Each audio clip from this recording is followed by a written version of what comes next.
Alright, ladies and gentlemen, I'm your host for today's broadcast, Insane Leader 13, as we are preparing to get underway for what is going to be the first out of 12 stints for TORA's 24 Hours of LeMans. So, for those of you who are not familiar with how these events run down, let me give you a real quick rundown. There's going to be roughly 24 hours of racing. The actual number's a little less than that, but about 24 hours of racing. All the various teams will have anywhere from 3 to 5 different drivers per team, and they will be swapping out every 2 hours. So the way this works is that you see this driver list here. All these people will not be running the entirety of the 24 hours. Each stint, or for my end, each broadcast will only last for about 2 hours. Then afterwards, those drivers will leave and a new driver will come in instead, and those new drivers will be the one who will take over and race for the next period of 2 hours. Some drivers may like to go back-to-back stints. Some drivers might even try to do 3 different stints in a row if they're really feeling confident in themselves. But we are going to be looking at team efforts throughout everybody across the grid. Other things to consider, this is a multi-class event. You're going to have cars in the GT3 level and you're going to have cars in the prototype level. Why does that matter? Well, GT3 cars are heavier, they're a little bit slower, they don't get nearly as much top speed, and they're going to be taking a lot longer on the brakes. The hypercars are going to be much faster, much more nimbler, and able to spend a little bit less time on the brakes before slowing down for the corners. That means that those higher category cars are going to be catching the lower category cars quite a bit, and they're going to have to manage their way around them and not lose too much time going around them. Other things to consider, while the in-game clock is going to say 2 hours, they're only going to be going 1 hour and 40 minutes. So there's going to be a period of about 20 minutes at the end of each stint where all cars come to a complete stop on track. The officials will write down and record where everybody's actual distance covered is in the stint, and that is going to go into a Word document or a text document or a numbers document that will gradually over the time add up everybody's stints, every team's stints distance over the time. The winning team is the team that has the most distance covered after all 12 stints are combined. So while it does say that we are going to be looking at an event that is about 2 hours long, realistically we're only going to be looking at about 100 minutes, about 1 hour and 40 minutes worth of actual proper racing here. There also should be a few other things you should keep in mind. This is going to be a fixed tune event. There's been a lot of controversy, a lot of disagreement on what should or shouldn't be allowed when it comes to tuning over, I'll just say, revelations of a series of bugs that were very exploitable by PC players last year. So this year, TORA has gone to almost exclusively fixed tune events for most of their series. So now it's not a matter of, hey, who has the best team behind them that can help engineer and set up the best, most maximized tune possible. Now there's a lot more question of who can best adapt to the tunes given to them. Everyone is given the same tune with a handful of exceptions. There are some variations with the tune based on brake pressure. Some drivers like really high brake pressure levels. Some drivers like really low brake pressure levels. That's the one thing that the TORA officials have gone ahead and compromised with the drivers with. There are multiple different tunes that are the same in every way except the amount of brake pressure that is in the cars. Real quick, let's go ahead and look at some of the drivers that will be taking part in tonight's event. Excuse me. We are having a little bit of issues, it seems, with some drivers staying in the party, staying in the lobby, but let's go ahead and look over some of them. SJM Dubs is going to be in one of the Lamborghini hypercars, as will Phoenix 8, and Nibbles Biscuit will be in the 160. LMP Grizz will be in the BMW hypercar. AMT X46 will be in the 143 Lamborghini hypercar. CR Crony will be in the 963 hypercar for the Porsche. The Rama 109416 will be in the number 88 Porsche hypercar. Crony is in the 963. I saw that right. And Matthias A2010 is going to be in the 718 Porsche hypercar. So it looks like we're only going to have about 8 hypercars in today's event. Leo Perez is going to be in one of the BMW M4 GT3 cars, G4S Frex Stacks. Keep an eye on him because he's going to be streaming some of the stints that I will not be streaming for the event. But Frex Stacks here is going to be in another one of the BMW M4s, as will FLR Justin 23 They will be in this neon blue and green car. That's going to be a very striking car. It will be easy to recognize throughout the day. AFZ Dark 2553, we can't see their paint scheme right now, but they're also going to be in one of the BMWs. HYZ Pizza Box is going to be in the number 99 BMW. Artico Del Sur is going to be in the 264 BMW. Finally, we get away from that BMW Mafia and look at some of the other entrants. The number 26 Mercedes is going to be driven by SDS Toasty in today's stint. First stint, PTG Ruscula is going to be in the 458 Mustang GT3. Koljex the second is going to be in the number 4 Mustang GT3. Ace on 240 horsepower is going to be on the number 49 Mustang. FFR Kelshan, who is the lobby host, is in that what looks like a 926 Mustang. Apex Kimmy 7 is going to be in the Chevy C8 GT3. Mr. Morpheus is going to be in the 565 Chevrolet. Sergeant Stravosky is going to be in the number 21 Porsche GT3. And right now, that is all the drivers we have at the moment. We're going to go ahead and take this moment of waiting to take a Twitch-mandated ad break, and when we come back, we anticipate that we'll be loading onto the circuit for the start of Stint 1 in today's 24 Hours of Le Mans.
All right, ladies and gentlemen, welcome back here to Le Mans, as we can now see that they are about to start properly ordering the grid.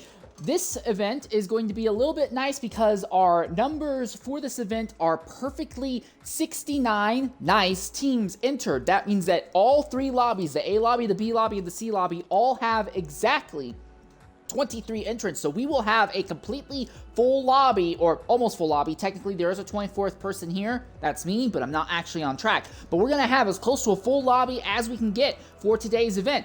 And again, we have 8 prototypes. That means we have 15 GT cars, and we really need to keep an eye on the BMW Mafia, because we are looking at 1, 2, 3, 4, 5, 6, 7. Yeah, we're looking at 7 different BMWs out of 15. So almost half of our GT3 category in today's event are made up of BMWs. So we need to keep an eye on them. The big question is, has the BMW drivers, the BMW teams, have they figured out something with the tuning, with the BLP that gives that BMW a nice special advantage?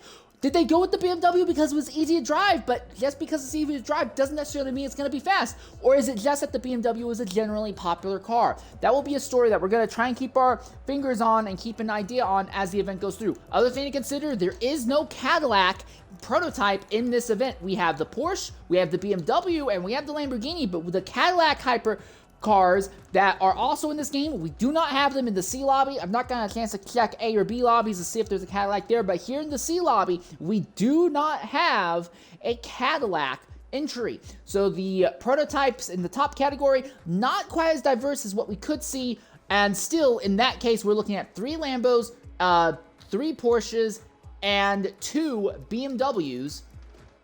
So real quickly, as you look at it, it looks like it's going to be SDS Toasty in the Mercedes leading the GT3 field to the pole there, and then CR Crony in the Porsche leading the prototype field to the pole here.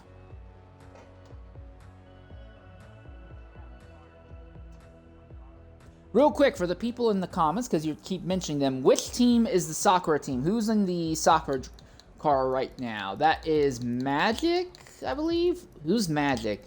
Which one's the Sakura car right now? Hypercar BMW. Okay. 1 second.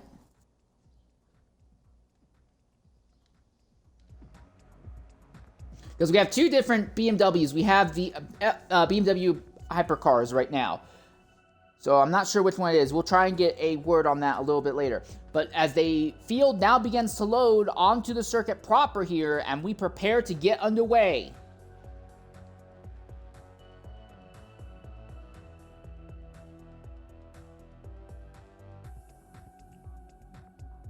So there will be a little bit of period here where the drivers will be in single file formation. Well, this is stint 1, so they may choose double file, but they will be pace speed for a bit until they get to a pre-chosen point on the circuit. After once they pass that point, it will be green flag, race underway for them. So it's not going to be a flying start off the line. For those of you who watched us last night, we covered TORA's Mazda Miata race here. They did a racing launch right off the line. We are not going to be seeing that tonight.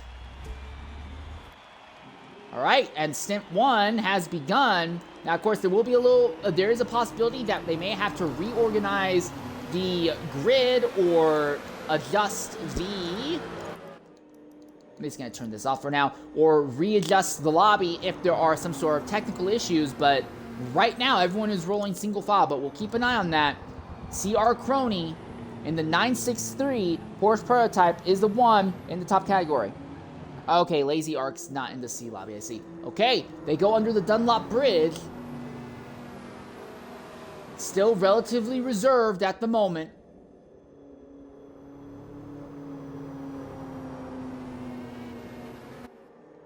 So they've not hit full speed yet. Now they come onto the first of 4 consecutive back straightaways here.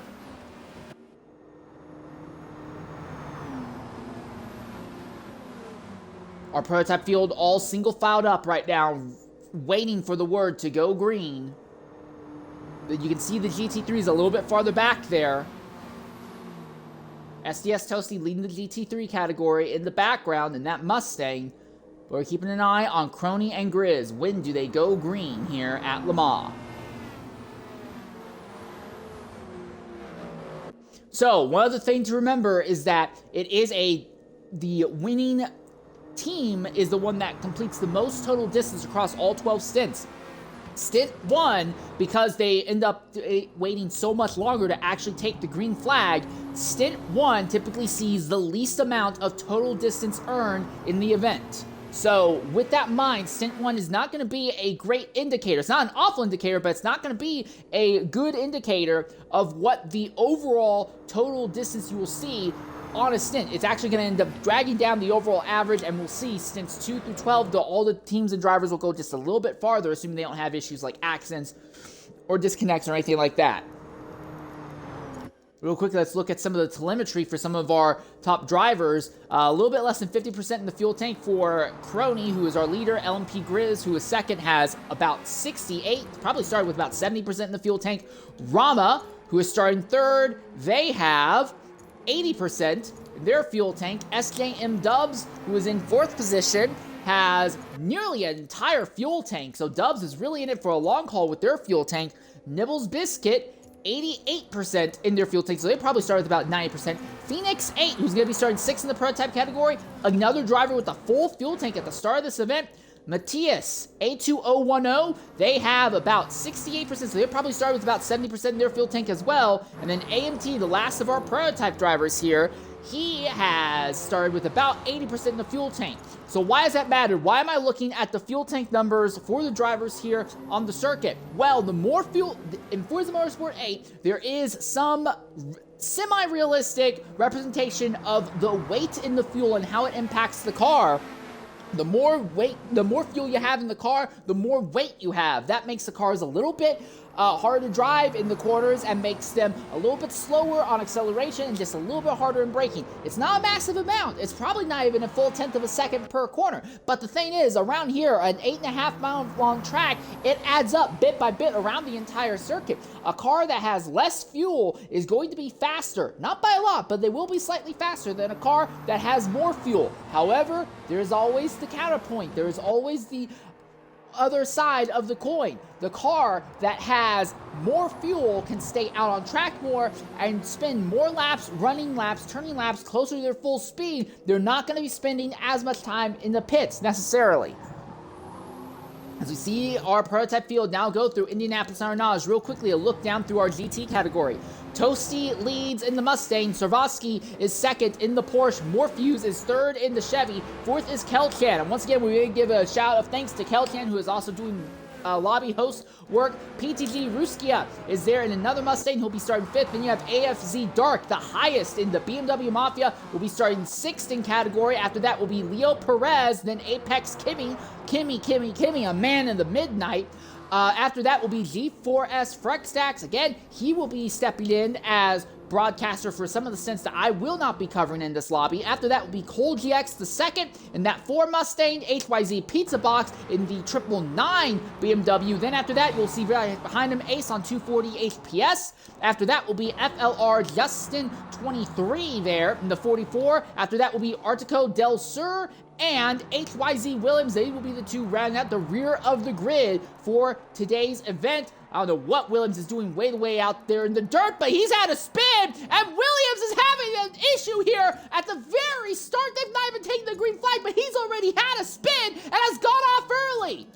Well, last place starting position isn't enough. He's already put some extra wear on the tires and has burnt up a little more fuel and might lose ground to the lead group. All right. But now the field comes through the Ford chicanes. It will be a double file start for the entire grid. This is the only time we're going to get this in tonight's event, or today's event, however you want to look at it. It is a 24-hour event. Grizz, Crony, side by side. The green flag is in the air, and our field of hypercars and GT3s will take the green flag. We are underway. A little bit of a twist there by that BMW, but it does look like Grizz is able to hold even with Crony. Side by side as they go uphill. But now it looks like Grizz is going to send it nice and deep. Crony runs a little bit wide, and Crony has to back out of it. Then tries to lunge back in the first of the heavy braking. Does a little bit of contact, a little bit of a sideways movement from the rear of the BMW, and Crony puts the Porsche right up in front. Grizz is now holding up Rama, Dubs, and Phoenix. And a little bit of contact there in the middle of the hypercar field. Grizz gets touched from behind by Rama. Grizz runs into the dirt. He's slow. They end up squeezing the prototype into the grass. Another one of the hypercar prototypes went to the dirt for the back there.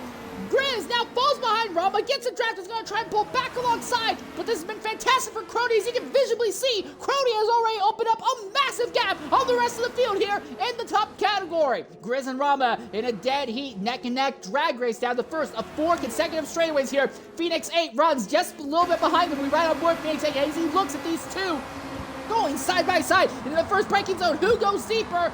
It looks like that was Grizz who ended up going a little bit deeper, and Grizz is going to end up ahead of Rama just for the moment as they fire out of the first of the 2 Mulsanne chicanes. Now onto the second of the straightaways here. Draft is very important, very powerful. While it wasn't the same category, obviously, we saw in last night's Mazda Miata race that if you have 2 cars working the draft and they're not bleeding off too much time fighting with each other, you can close in massively on a driver that has not got any draft. So, if these drivers can minimize their time spent fighting, they could close in on Crony, but you saw Grizz had a big issue there going through the second Mulsanne chicane, and now we see Rama coming back at it here. Grizz and Rama side by side again for second position as they come up the hill this time by. Over the top of the hill and now into the heaviest braking zone on the circuit, the Mulsanne corner. Who's going to get? The BMW's all sorts of sideways on the extreme outside line there, and Rama is going to get back in front. Oh, maybe not. End up having his ideal exit line compromised by the presence of that BMW on the outside. Grizz and Rama still side by side now as they're on to the fourth of the 4 consecutive straightaways here. Still side by side between Grizz and Rama. Phoenix 8 still runs right behind them, and you have Nibbles Biscuit in the middle of this as well. You're on board Nibbles Biscuit. He looks at 3 cars on top of him. Then Sheldon right ahead. Who's going to break out first? Going to Indianapolis or not? And there's contact, and one of the hypercars go off in Indianapolis after contact. Lap 1 and already a hypercar has had an incident. And that would be, I believe, SJM Dubs, who may have had that instant there. No, not Dubs. Was that Phoenix? Who was that? Was it not as bad as it looked? Here's Matthias. Well, already all the hypercars have already got moving. Also, I've missed it, but it looks like we have had a different hypercar problem. This is AMT 46. There's no damage, but this hypercar has ended up falling back into the middle of the GT field early on here, so not a great time for them. Meanwhile, at the head of the field, though, it is CR Crony. And yeah, it looks like it may have been Toasty who is the one who... One second. Word is that Toasty may have had an incident here on circuit. Let's take a real quick look. No damage on Toasty's car, but we can see both Toasty and Williams have completely lost touch with the rest of the field right now. No damage on either of their cars, but whatever has happened, they have lost a significant amount of time. Meanwhile, at the head of the field, Crony leads by a massive margin over what is currently second place. That is LMP Grizz. Rama is stabilized in third spot. Fourth place is going to be Nibbles Biscuit. Fifth is going to be Matthias, A2010. Phoenix 8 is going to be running the sixth position. SJM Dubs is seventh. Then you have your GT drivers, because that last place hypercar, that is AMT X46, hasn't quite yet cleared the GT field yet, but it is the Porsche of Sergeant Stravosky who is leading right now. And you can see AMZ Dark runs right behind, followed by PTG Ruscula. Then you have to go back a little bit for Koljix the second, Ace on 240 HPS, Kimmy. And then you have Leo Perez here, FR Kelchan here, HYR Pizza Box is here, Justin 23 is here, as well as is Frextax and Artico Del Cur. Toasty, Morpheus, and Williams all have had some sort of incident that has put them off, and Morpheus is in the pits. Now, I don't see, there may have been damage on that car because he pitted and did not change anything there. So apparently there was an incident that happened in the GTS category, the GT3 category, as I will frequently call them, coming out of the second of the Mulsanne chicanes that caused that spread in the very back of that field. But Rama and Grizz are back to going at it here for second position. Now they've lost Nibbles Biscuit just a little bit, and they're trying to scoot away a little, but right now CR Crony has absolutely ran off into the distance. Big slide there by Rama, but Rama can put the power down nice and smooth coming out of that second chicane, and will maintain side by side through here. The draft, especially the side draft, is relatively powerful in the game.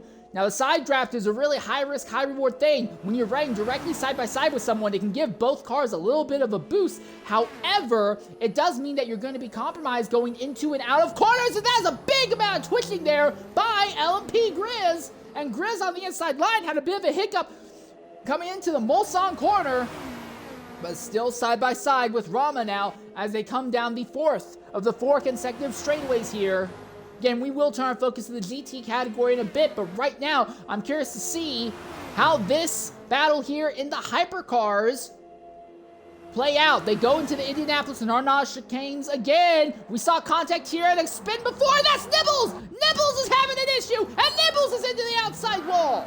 No damage. He's able to keep going, but 2 consecutive laps, and we have had incidents in Indianapolis with the hypercars. They're taking too much speed in, and it's unsettling the car at high speeds, and it's twisting them out into the outside wall. Now, the first time there was a little bit of contact, but this time Nibbles lost it completely on his own, and now is going to be under threat from Phoenix 8 as they're running up into the Porsche curbs once again.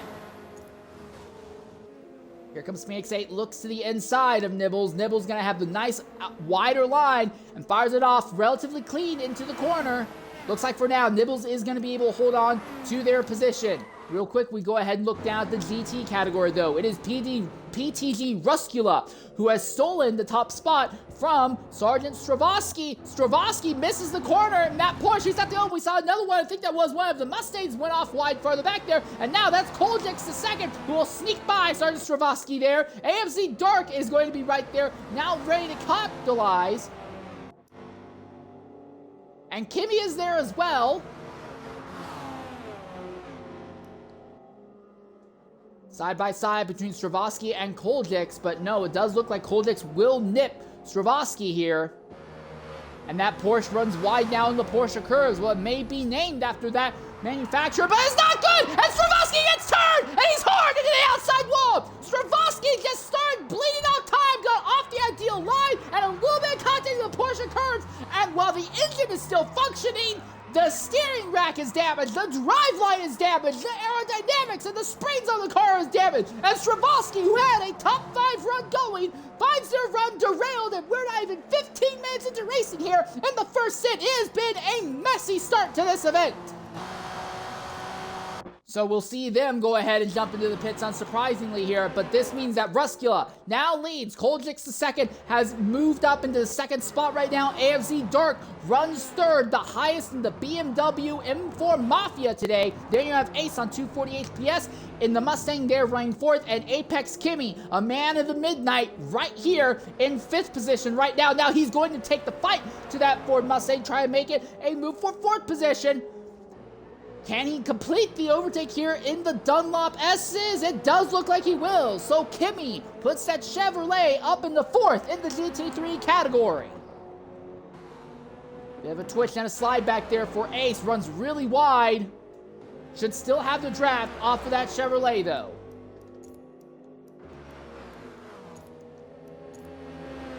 So Morpheus pitted after what appeared to be lap 1 damage and accident. Now we saw Sergeant Stravosky get turned in the Porsche curves. I did not get a fantastic view on it because I was more busy focusing on reporting on what happened to Stravosky before he got wrecked. But we saw some contact there. Stravosky got hooked, but it did look to me like the Porsche Stravosky was offline. So in that case, normally I'm a little bit more quick, more of a hip firer and like to call out things as I see it. I will 100% honestly admit, I was a little bit caught off guard by what I saw, and I'm not sure if what happened was that Stravosky was just offline and his line crossed into someone else's line and it was a racing incident, or if he actually got hooked. I can't really say, and I didn't even see who he made the contact with that turned him around, but we have already had 2 different incidents here in the first 15 minutes of racing, technically less than 15 minutes because we did have that one full-on pace lap here. But it has been a messy event to start out in the GT3 category, and they're not the only ones. Obviously, the prototypes have had issues as well. AMT X46 had an issue on the first lap that we missed that caused him to fall well down the grid. We also saw 2 different prototype / hypercar into the wall going through the Indianapolis corners, but they were both able to continue with no damage. As we're watching this fight for 4th place in the GT3s between 2 different American manufacturers, Ford and Chevrolet. And for now, Kimmy gets backed by Ace. It does seem like the Mustang driver of Ace is struggling a little bit to maximize cornering ability, but the draft is powerful enough to keep him in the zone longer than you would normally see. And look at this. Here is your BMW Mafia.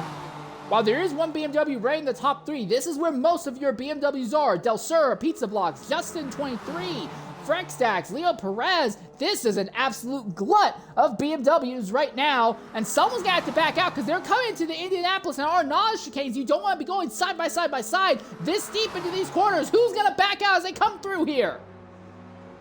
No one backs out yet, and that is Del Sur and Frextax side by side further back. It does look like Frextax will move to second in this massive glut of BMWs here. Now through Arnage.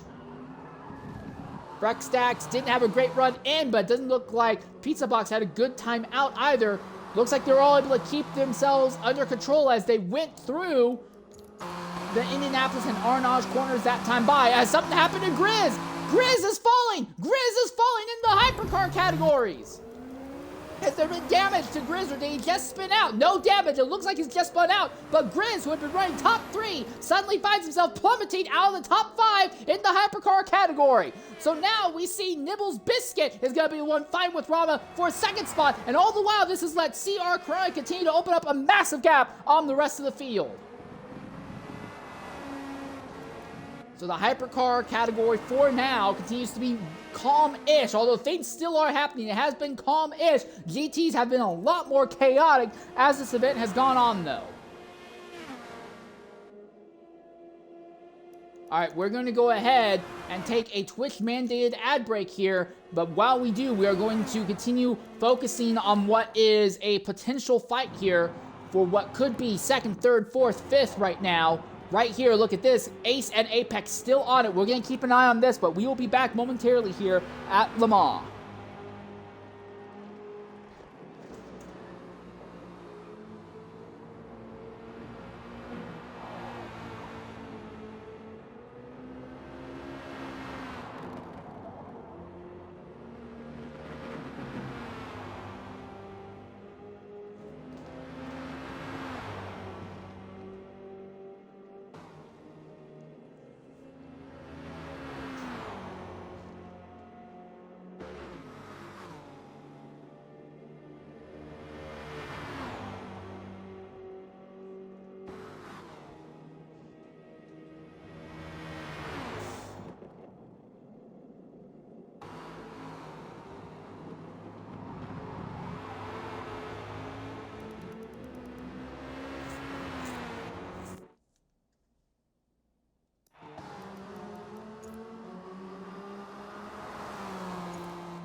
All right, ladies and gentlemen, we want to welcome you back here to Le Mans. We are continuing to watch this fight for what is currently 4th and 5th place in the GT3 category. Ace and Kimi keep swapping back and forth. I do feel like Kimi may be a little bit better adapted to his car, but the draft has been powerful enough that 240 HPS and that Mustang is able to stay right here in the middle of it, and they can look ahead and see AFZ the Dark, the highest in the BMW Mafia, just a little bit up the road, but they are not close enough to really do anything to them. Now, real quickly, I want to go ahead and look at the prototype category. For those of you who missed the earlier parts of the event, well, we've already had 2 different drivers in the top 3 positions go into the wall in the Indianapolis complex. On lap 1, it was because of a little bit of contact. On lap 2, it was completely self-inflicted. We've also seen a big spin from LMP Grizz, a self-inflicted spin as they came onto the first of the 4 consecutive straightaways. So at the most inopportune time, Grizz had a self-inflicted spin. No damage in any of those scenarios, but it has put Crony out into a massive gap over the rest of the field. And we look at their fuel and tire right now, they have only 10% left in the tank, 33% on their most worn tire. Now look at second place, who is Rama at the moment. Rama's been holding top 3 most of the day, 43.6% still in the fuel tank, 32% most worn tire right now. Nibbles runs in 3rd position at the moment, 42% in the fuel tank, about 32% on the most worn tire right now for them as well. Phoenix 8, who's been involved in some controversy early on, but has already made their way up, 36% most worn tire, 50% still in the fuel tank though. LMP Grizz hangs out in 5th position at the moment. Grizz trying to recover from that self-inflicted spin, 37% on the most worn tire, 17% left in the fuel tank. We're seeing GT3 drivers pitting now. Kimi pits, Kelcham pits. Matthias is 6th in the hypercar category. He has 29% in the fuel tank, about 34% in the tires right now. AMTX46, who is trying to recover from that earlier incident that we missed, sadly, he is up to 7th. He has 30% left in the fuel tank, 33% on his most worn tire. And then SJM Dubs, who is last in the hypercar category right now, 36% on the most worn tire, half the fuel tank still left in the car. So, right now, at least, it looks like all of our prototype / hypercar category, they're all on the same strategy roughly, and we are now seeing GT3 drivers making their first stop about 37 minutes into the event. So I imagine realistically you could say that you can go about 20 minutes on a set of tires for those drivers who were making pit stops. I believe most of those drivers in the bottom category may have been on the softer compound tires. Real quick, let's go ahead and look at the drivers still on track in the GT category. 32% most worn tire for our leading Mustang with 16% left in the fuel tank. After that is Cole GX the second. They have 33% on the most worn tire, about 12% left in the fuel tank. AFZ Dark, the highest in the BMW Mafia, and that number 66. 32% on the most worn tire, 20% left in the fuel tank. Ace on 240 HPS no longer has a Chevy he has to fight with. Those puts him solidly in 4th for the moment. 32% most worn tire, 33% in the fuel tank. After that will be G4S Frex Stacks. Now it looks like our hypercars are now beginning to pit. 32% most worn tire, 15%. So I imagine most of our GT drivers who have not yet pitted, they will make their first pit stop, not the end of this lap, but the lap after this one. So Crony is pitted, but it looks like second place, who is Rama, has elected not to pit this time. So Rama says, hey, I want to stay out a little bit longer, minimize my time on pit road. Is this going to be enough for Rama to get into the lead? Yes, it is. So Rama will go into the top spot, and I think they're not going to be the only one. It looks like Phoenix 8 is also going to stay out on track and will inherit a top position now. Crony, Nibbles, Grizz, Matias have all pitted. AMT X46 is pitting. Will SJM Dubs in the last of the hypercars pit this time as well? Yes, no, they faked it, but no, they are not going to pit right now, it seems. So in the top category, in the hypercar class, Crony is the highest of all of the cars that have pitted thus far. And we turn our focus back to the GT3 drivers. Which one of them will pit this lap, or are most of them just going to wait one more circuit to make their stop? You can see Ruscula up the road there. Cole GX is second, right in second position. The Ford Mustang early on, when the Ford Mustang first dropped, the Ford Mustang GT3 car that is, first dropped in this game, it was woefully uncompetitive in just about every single kind of category it competed in. It just did not seem to have any good strengths that really have worked out for it. However, now that at least within TORA we're seeing a lot more fixed tuning for the endurance events, that has let drivers and tuners who work on these cars find some smaller strengths and weaknesses on the Mustang to let it be balanced a little bit better with the other cars in their category. Yes, there's not nearly as much freedom with development now, but there are now legitimate strengths and weaknesses in these cars that you can really rely on, and we're finally getting to see the Mustang start to perform at levels that we would expect to see them perform at. So right now, we have Mustangs running first and second on track in GT3. PTG Ruscula is pitting this time by, and so is Cole GX the second. So these drivers have all extended their pit stop by one lap. It looks like AMZ Dark is going to pit as well. What about Ace on 240 HPS? Is he going to pit this time by or not? No, Ace wants to stay out, so Ace is staying out 2 laps longer than the first drivers who pitted in that GT category. FLR Justin is going to go ahead and pit. Now, here's the one to really watch. Apex Kimmy 7 was the first driver to go ahead and make a stop in the entirety of the GT3 category. So he already has a lap where the tires have gotten up to pace. He's already gotten back into his rhythm. How much time is Kimmy going to be able to pick back up in relation to the rest of the GT3 field? Looks like SDS Toasty is also going to stay out for another lap. Morpheus is making what is already their second stop, because remember, he was involved in an incident early on in the event that required and necessitated an early stop for him. Kimmy, how many positions does he gain, if any positions? Well, he's by Justin, and he's by Frexax as well, but is nowhere near AFZ Dark, Cole GX, or Ruscula. And then obviously Ace on 240 HPS, by virtue of waiting to make their stop, they are waiting a long time on that stop. They are leading at the moment. So now we look back in the top category, our hypercars, sometimes also called prototypes. Rama is your leader, and Rama elects to stay out for another circuit here. Rama is at 43% on the tires, sells 30% in the fuel tank, and he's about to catch traffic. But Phoenix 8, who is second, is going to go ahead and jump into the pits now. So a lot of variety, it seems, in the top category as to when drivers want to pit. Some drivers want to have a smaller fuel load and just bang out really fast laps, and they'll pit whenever is necessary. But it seems to me like Rama is saying, screw it. I want to stay out and minimize my time on pit road, it seems. SDS Toasty also is the only driver, along with Ace on 240 HPS. They are the only drivers in the GT3s who have not yet made their stop. SJM Dubs now finally pits in the top category. So we have one hypercar that has yet to pit, that is Rama, and we have 2 GT3s, that is Ace and SDS Toasty, who have yet to pit in the bottom category right now. Nibbles Biscuit and Phoenix 8 having a little bit of a fight here, but it looks to me like that is more on the back of Phoenix 8. just not having a good time as they've just come out of the pit lane with brand new spanking fresh tires. Has to get those tires up to temperature real quickly here. SJM Dubs in the pit lane right now, and that will likely put them back behind AMT X46 here.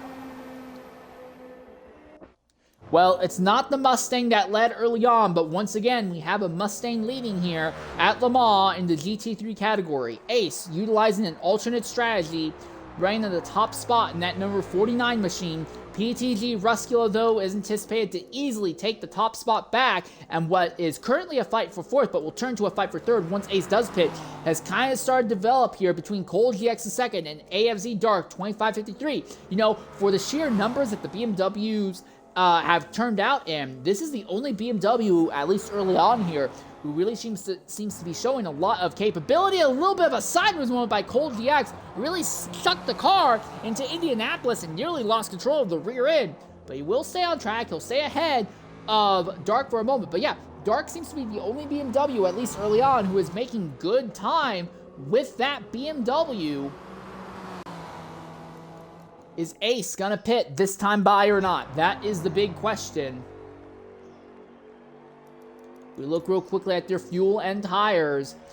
42% most worn tire, 18% in the fuel tank, and yeah, they are gonna pit this time by. So the leader in GT3 pits, and that will turn the lead back over to PTG Ruscula now. But here's the other interesting thing. Rama leads in the hypercar category, but Rama has not yet made their stop, and they are now having to cut their way through GT3 traffic. This means that while ideally this lap would be really fast, because they're really locked in, and he's not fighting with anybody else, he is now going to be losing time, especially in the corners, trying to take alternate lines to get around and stay ahead of the GT3 drivers. And the worst part is, after Rama does make his stop, he's going to end up right behind the majority of this category again anyway. I'll have to start fighting with them all over again. Look as he's really being held up here by the BMWs.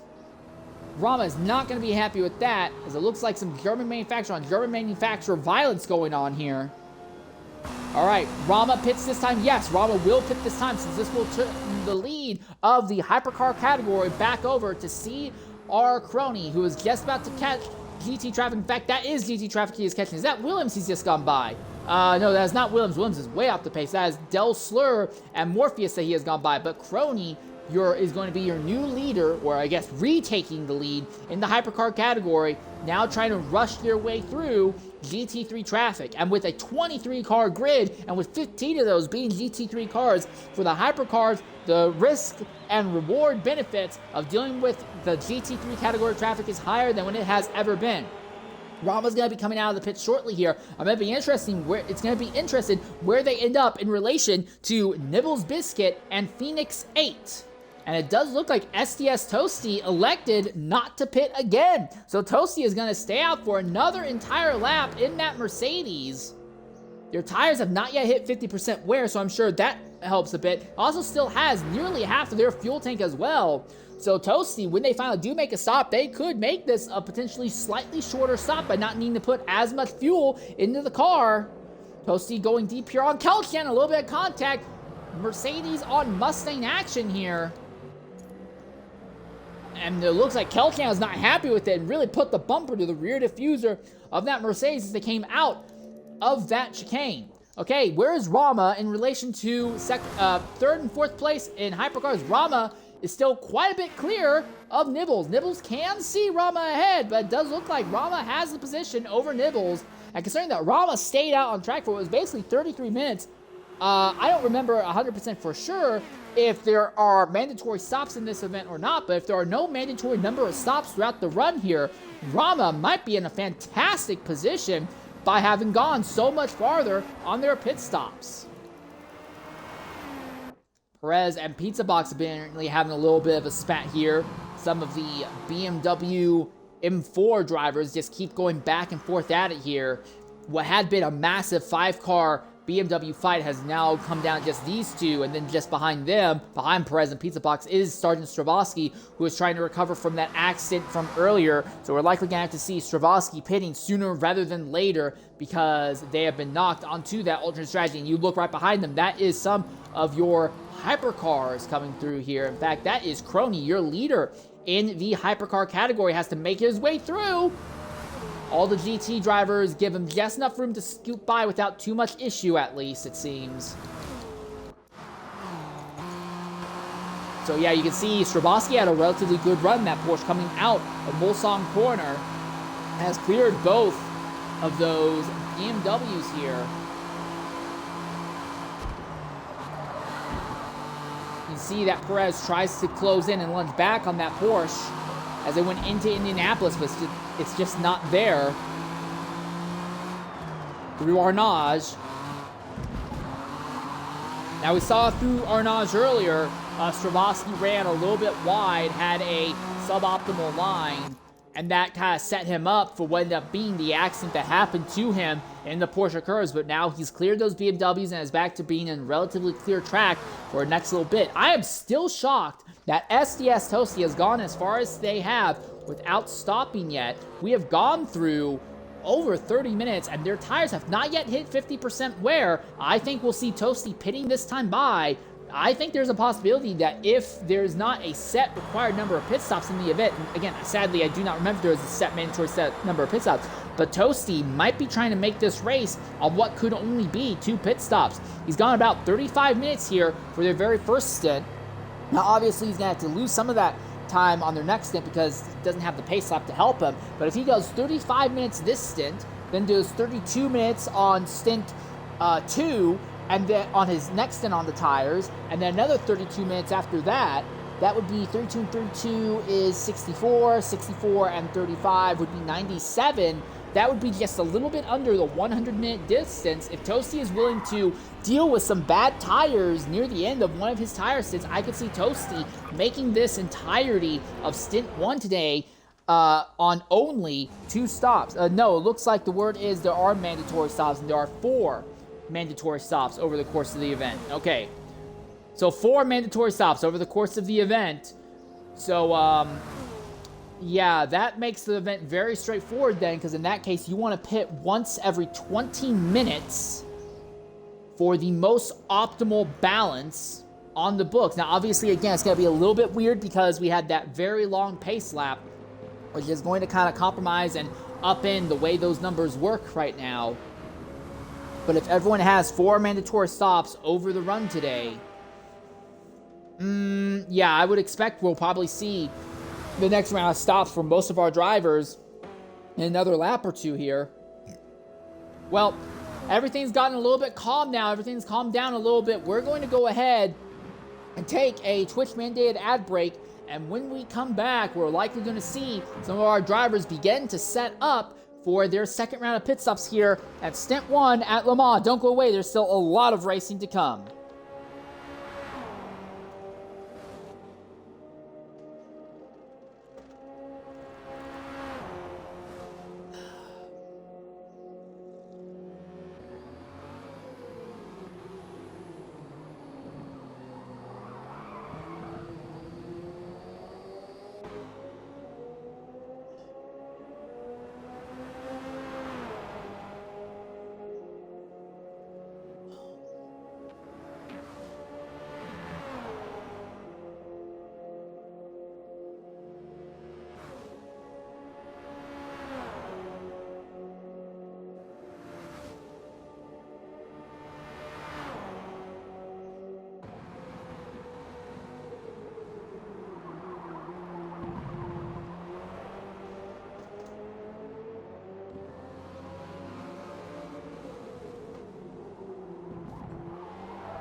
All right, ladies and gentlemen, we'll welcome you back here to Le Mans. Right now, we're looking at Rama 109416, who is running on a slightly alternate strategy here. Decided to go a long way before making their first stop today in this first stint. CR Crony is your leader and has completely and successfully navigated their way through GT traffic. So it's taken our hypercar leader about 35 minutes, I'd say, to catch and navigate all the way through the GT3 traffic. So that means that throughout most of these events, we're going to see the hypercars catch GT3 traffic for sure at least twice, and they may catch the rear of GT3 traffic a third time near the very end of these stints today.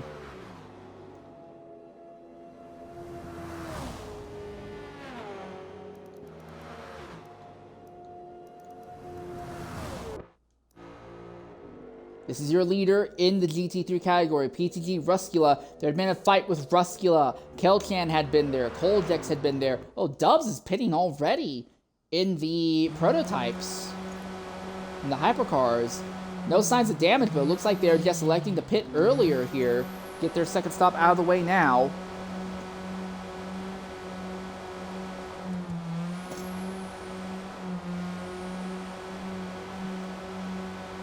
So all drivers are required to have their final stop done with by the time that race timer says 30 minutes left, or about 10 minutes left in the overall actual race. Because again, remember, everyone comes to a complete stop on track with 20 minutes left on that clock.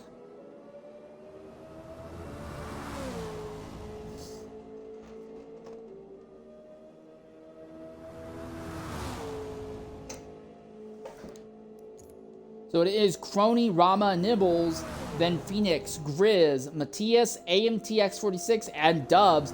The hypercar field has gotten very spread out over the course of this run here, but in the GT3 category it is PTG Ruskula, Cole GX the second, who has been running in the second position most of the day. AFZ Dark, the highest in the BMW Mafia, has crept their way up to third position. They've actually been fighting and stalking Cole GX for a while, but they have not had a legitimate swap of positions yet, although that might change now as they're coming down to Indianapolis side by side. Who's going to go deeper in the corner? And Koldic backs out and Dark is through.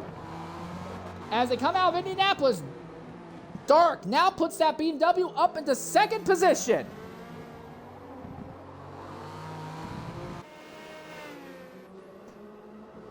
Then after that is Apex Kimmy, a man in the midnight who is running in the fourth position. Fifth spot is Ace on 240 HPS. Then sixth is Kelchan, who is also lobby host for this stint today. After that is G4S Frextax here. Then Justin, followed by Pizza Box, and Perez, who is a long way back. Then you have Morpheus here, who was involved in an accident early on in the event, which has knocked him onto an alternate strategy. He has to do something wild to try and make some kind of decent result, salvage some kind of decent result out of this. Artico Del Slur here runs in 20th overall, which I believe is 12th position, 13th position, sorry. Then SES Toasty, third to last, followed by Stravosky, who had that accident earlier. Despite having top 5 pace, they have been knocked way off the ideal strategy after that accident. They're just trying to salvage anything out of it. And then HYZ Williams is last, and Williams has just been incredibly off the pace. I don't know what Williams' problem has been, but they have been way off the pace basically since the start of the green flag, and has not really been in a position to fight with anyone. Even when drivers have had accidents and slipped back, they've still been ahead of Williams for most of the time. So a big chunk of our GT drivers have elected to pit just now. Nibbles Biscuit in the hypercar category has also elected to pit just now. So now it's Crony, Rama, Phoenix, top 3 in hypercars. It is Ruskula, Dark, and Ace, top 3 in GT3 right now.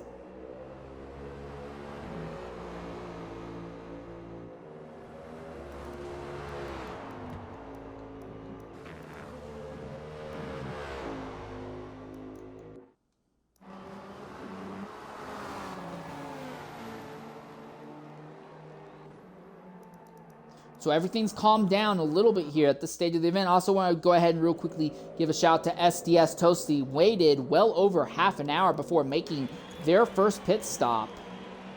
They still have a lot of fuel in the tank. Not as much as before. They still have a significant amount of fuel in the tank, and their tires don't have too much wear on them. So I still wonder. I don't think Toasty is going to be anywhere close in contention to a top 5 result, but I am curious as to what Toasty's strategy is going to be over the course of this run.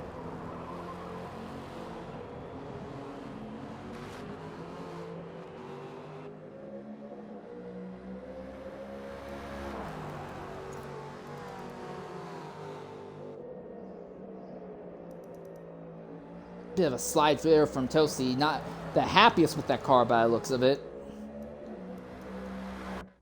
Real quickly, I take a look at our leader in the GTs. That is Ruscula. 28% on the most worn tires, 16% still in the fuel tank. So that's not too much of an issue for them right now. Here are your changes since the start of the event. Ruscula up 4 spots, but look at this here. Now, granted, there is pit stops that are underway right now, which definitely has a knock-on effect, but Ace up 9 spots from the start of the event. So maybe not great in qualifying, but it does seem like they've had some decent race capability today. Nothing really as dramatic in the hypercar category, though. Phoenix A has really only gained 3 positions. It looks like Stravosky in that Porsche slips back another position here. Struggling desperately to make an alternate line work here. No Forza penalties throughout the event today, although we have seen before that typically you are required to follow track limits as close as reasonably possible, and if you see somebody violating them, drivers or spectators are encouraged to clip, record, and send in to the officials. But with how spread out the field has gotten, and we're not even a full hour in, but with how spread out the field has gotten in this stint, I imagine that we may not have too many violations and too many submissions for track violations, at least, given throughout the run today. And Rama, once again, he's going to stay out long, so Rama will go back to the top here in the hypercar category. In GT3, PTG Ruscula eventually, it was a long bout of fighting, but Ruscula and the Mustang eventually took the lead and has just been gradually opening up the gap on the rest of the field. And now Ruscula is going to stay out once again. Big twitch from the hypercar just ahead of him. Humongous twitch. That to put Ruscula's heart in his throat there. That was Matthias who had that big twitch in the Ford chicanes there.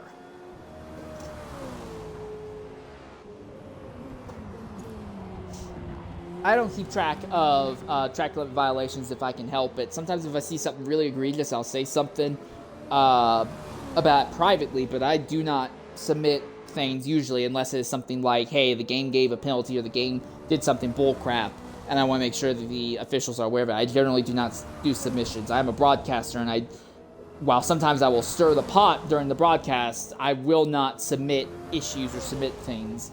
So if there's drama regarding that, I don't have anything to say on that. I don't get involved in that if I can help it.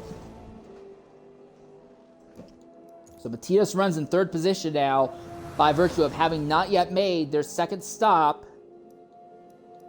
Fresh Stacks has pitted. Justin has pitted. Ruscula, though, has still not made the stop. Ace has also made the stop. But yeah, Ruscula has not yet made their 2nd stop. So now they are the ones who are going incredibly loud. Ooh, hits that inside wall just a bit there. That's suboptimal.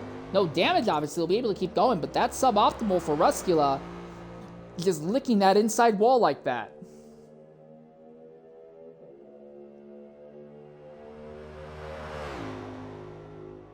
And again, I made this mention earlier, and I want to restate it again. This stint had a pace lap to begin, and a full slow pace lap. So the overall distance is not going to be as far in this stint as it will be in the next 11 stints. In the next few stints, we'll have a single file line, and then they will get to a pre-designated point on the circuit, and they will start racing after that. So they will be racing almost an entire extra lap in the next stint. So I imagine we are going to get much, much higher well, not much higher, but noticeably higher distance totals in the following stint.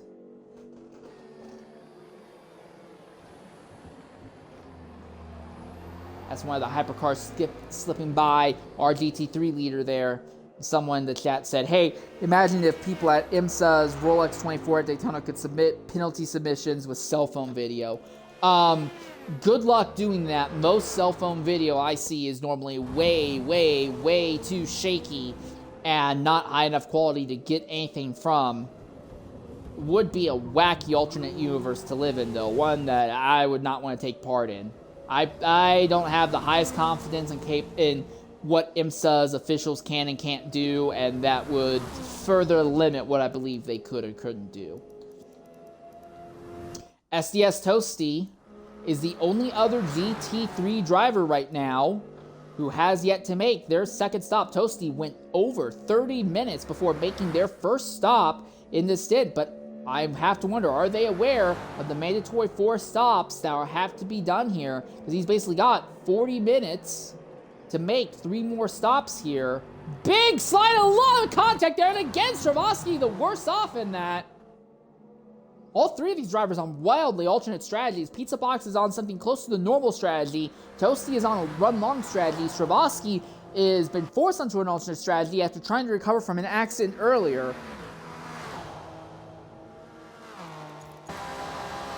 Side by side between the Mercedes and the BMW ahead. So 3 different German manufacturers all on top of each other. Not a great run out of Mulsanne by either of them. Here comes Stravosky with a fantastic run. He's going to throw it right up the middle, nearly 3 wide. And he's going to clear them both. Fantastic job by Stravosky. Clears Toasty and Pizza Box with no issue whatsoever. But now he'll be the leader in this 3-car draft. So he's going to have Forza's inverse draft taking away some front-end grip as they come into Indianapolis here. He's got to be careful. That Mercedes, big slide there from Pizza Box as well. And look at Toasty! Slide jumps right in front of the Porsche, but the Porsche has just enough room to get back by. 3 wide as they come down to Indianapolis Aeronauts. There's still 3 wide. There's big amount of contact between all 3 of them. And Stravosky barely pulls out ahead of them again. Toasty barely stays ahead of Pizza Box. And here comes one of the prototype drivers driving by like, what are these guys doing? He's like, guys, there's still 23 hours left in the event. What in the world are you GT3 drivers doing? But he'll clear them all without too much issue. That got wacky and wild very quickly. And now Stravosky should be in the position to run away from this group. Toasty gets really close to the outside wall, almost licks that outside wall there. And big slide wide by Toasty. Pizza Box trying to close back in. Doesn't look like it's going to happen, though. Now it might happen as they come down to the Ford chicanes. Kimmy and Morpheus both in pit road right now. Those are your two of your Chevys. I believe they're the only 2 Chevys, actually, right now. All 3 of these drivers stay out a little bit longer here.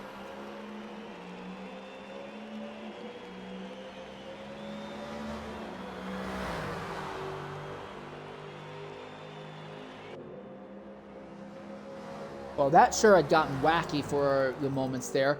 Rama is now retaking the lead in the hypercar category. Not by a massive amount over Crony, but Rama is trying to make some sort of alternate strategy work to secure a top 3 result here at Le Mans.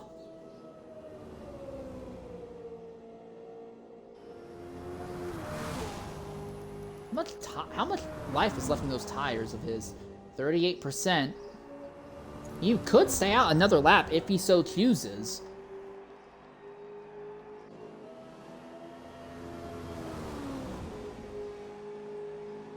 Yeah, it does look like he will. All right, we're going to take a Twitch-mandated ad break and right on board for a flying lap with Rama here around Circuit de la Sarthe. We'll be back shortly at Le Mans.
All right, ladies and gentlemen, welcome back here to Le Mans. Our ad break is over, but as you can see, Rama is not even halfway through. So even after the entire ad break is over, our leader is not even halfway through the lap. We're going to stay quiet as we continue to ride for the rest of this lap with Rama, though, to give you an idea what a flying lap is like.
Excuse me.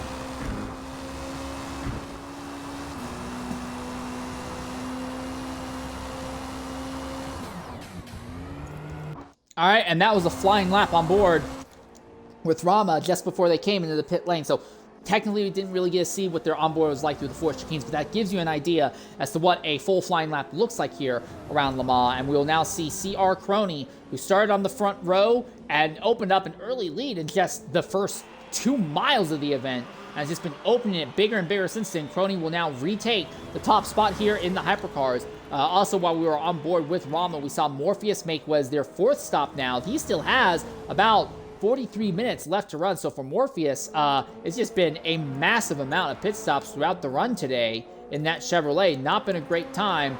Stravossi has also made what has been their 3rd stop now already. SDS Tosti finally made their 2nd stop.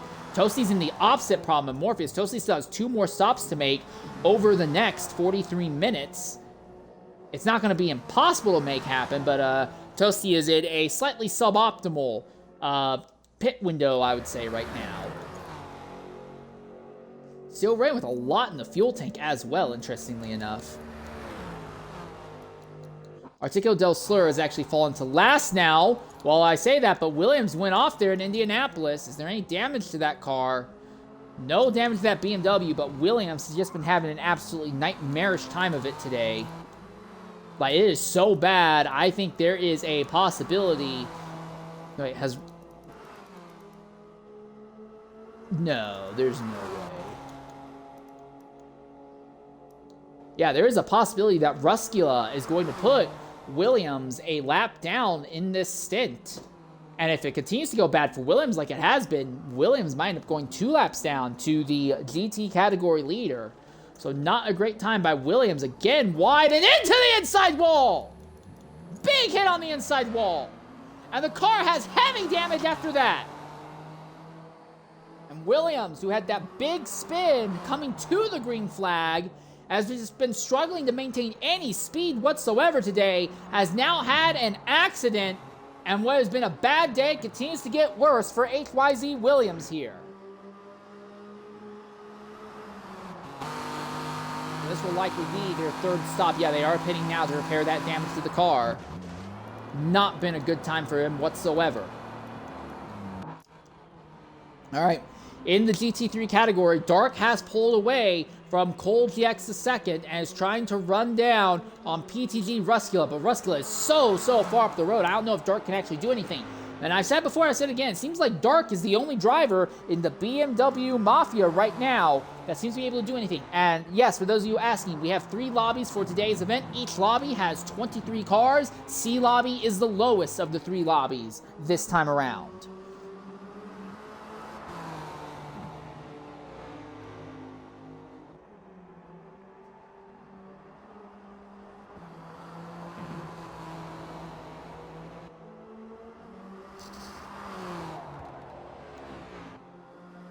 back onto the first of 4 consecutive Mulsanne straightaways. Well, not Mulsanne straightaways, but 4 consecutive straightaways. 3 of them on the Mulsanne, and then obviously the one right after the Mulsanne corner. And what I mean by 4 consecutive straightaways, there's one heavy braking zone at the end of each of these straights, and then right afterwards you get right onto another straightaway. It's really, really good for drafting and trying to make dive bombs or switchbacks and stuff like that. Some of the best racing you can potentially have happens here, but because you have 4 straightaways in a row, overtakes come relatively cheap here by road course standards, or even by street course standards. They're not as common as what you would see, say, on like a NASCAR race at Super Speedway, but they are relatively cheap and common here, so you'll see lots of movement and jockeying around on these 4 consecutive straightaways, and then afterwards, you will see everyone just trying to hold on for their dear life throughout the more twisty sections that make up the final third, and I would argue the first quarter as well, the first 20% of a lap afterwards.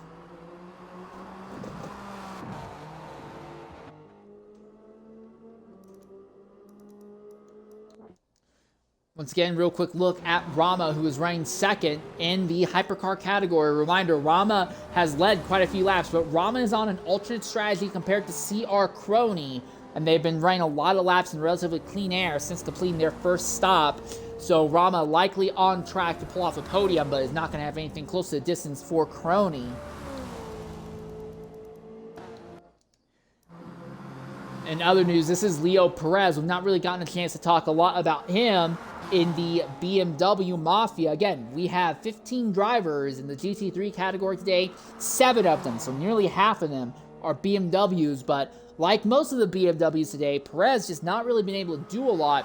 I haven't seen him be involved in any big catastrophic incidents or anything, but Perez has just not had a lot of pace. Just kind of hanging out in the mid to rear of the pack throughout the day today. Just does not really seem to be there. I will give some credits, though, to some of the other BMW drivers. Pizza Box and Justin23 have both slowly made their way up the grid. Freckstacks, as well, has actually cracked 5th position now. I'm sorry, not 5th, 6th position now in the GT3 category as well. So that makes him the 2nd highest of all of the BMWs.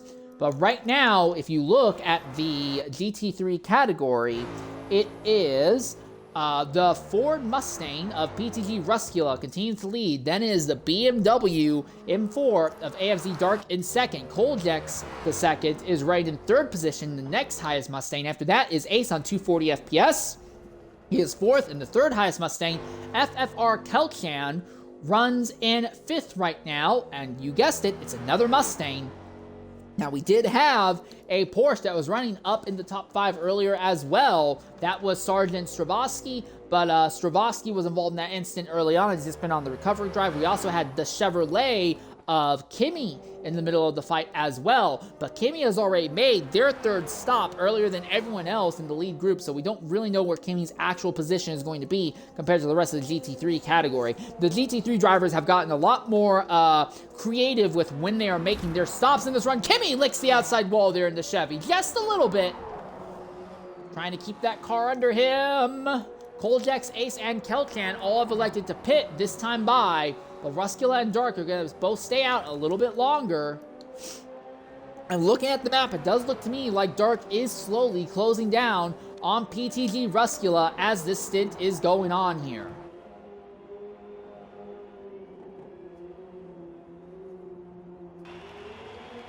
Oh, big slide by that Chevy coming out of there. You can see just behind them, that is Justin, and Pizza Box is pitting farther back there as well.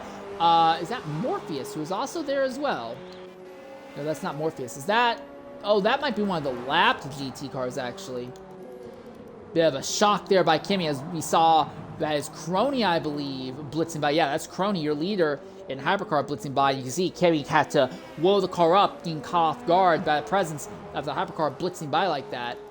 Check this out. Most of the field is relatively close on track, but Ruscula and Dark, by virtue of having not yet pitted yet, they have a big gap between themselves and the rest of the GT3 field. And then you also have, second to last place, Artico Del Sur. Sorry, Artico Del Sur. I apologize for botching your name there. But Artico Del Sur in this BMW also right in here, but he is about to go a lap down to the leader in the GT3 category. So for both Williams and Artico, it has not been a good time whatsoever. Williams making what is now their 4th pit stop today, and they still have about 35 minutes of racing left in this stint, so it has not gone good for Williams. I imagine that Morpheus, who's running in 17th right now overall, is also just not having a good time of it at all today. You can see Ruskula squeaking by there. It looks like Grizz is making a pit stop there in the hypercar category as well now.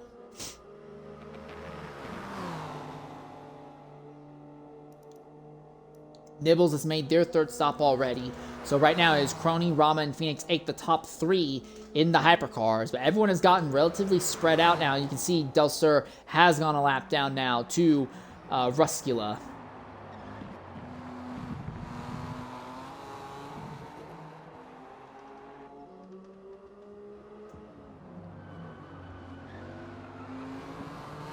Real quick, I want to check Ruskula. Is he going to be paying at the end of this lap, I wonder?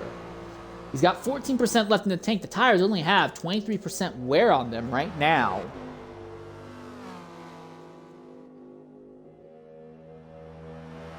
If Ruskula doesn't pit, I'll probably take a ad break and ride on board for a lap with the leading Mustang here. Give you an idea, because we already did a full lap on board with Rama in the hypercars. I want to spend a full lap on board with one of our top drivers in the GT3s, give you a real good idea as to what the difference is like over a lap here at Le Mans.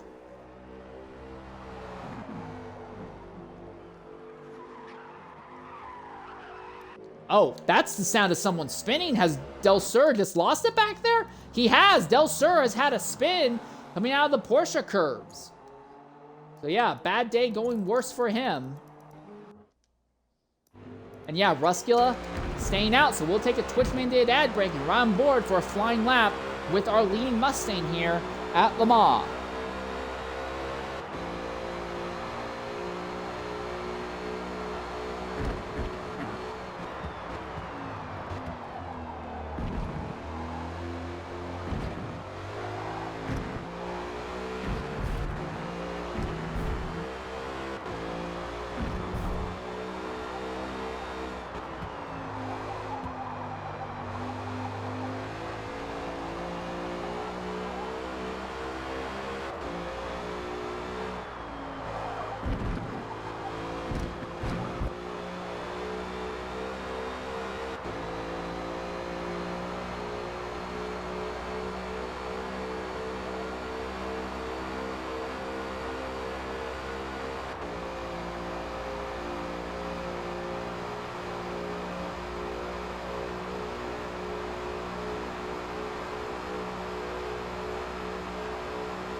Like I said earlier, as we are right on board with Ruskula, the fact that we've already knocked out a 90-second mandated ad break and Ruskula hasn't even completed half the lap, this really goes to show how long the lap here around Le Mans is. I'm going to go back to being silent here as we spin the rest of this lap with Ruskula, though.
All right, and that was a lap on board Ruskula there around Le Mans. Granted, we again, like before, we didn't really get to see him go through the Ford chicanes, but that will give you an idea of what it looked like.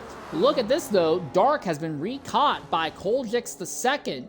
So while Ruskula is in pit road right now, Dark and Koljex are too far back to really steal the lead back from him, and these two are back to fighting for what will be the last two steps on the podium. A bit of a slide out of the back for Dark here, brains Koljex right into it, and that is your leader, or one of your leaders in Hypercar. That is Crony trying to rush their way by, and Koljex goes off just a bit, but Koljex found himself compromised a bit there. Not only trying to go side by side with that BMW, but also having to deal with the sudden appearance of a Hypercar. Now, it does look like Dark was compromised a bit by Crony's location as well, so Koljex has already negated most of that time loss, but that really goes to show the impact of traffic. Traffic is not just a one-way difference here where it only compromises the top drivers. For lower category drivers, they can sometimes be caught off guard by prototype cars. Just suddenly, it feels like they just appear right beside them or just appear in their braking zones, and you have to back out and really roll the car back to try and keep it under you. These two are having a fancy little fight here for second spot still. Back under the Dunlop Bridge now and through the Dunlop S's. These corners very, very highly focused on downforce, especially on the front of the car. This and the Porsche curves really show that Le Mans now is not like the Le Mans of the 1980s, or heck, even the Le Mans of the late 90s and early 2000s, where it was very, very focused on just pure straight line speed and acceleration. The Le Mans of today, while it is still more of a straight line speed focused track, there is a mandated focus on downforce and mid corner and high corner speed and being able to carry it through there.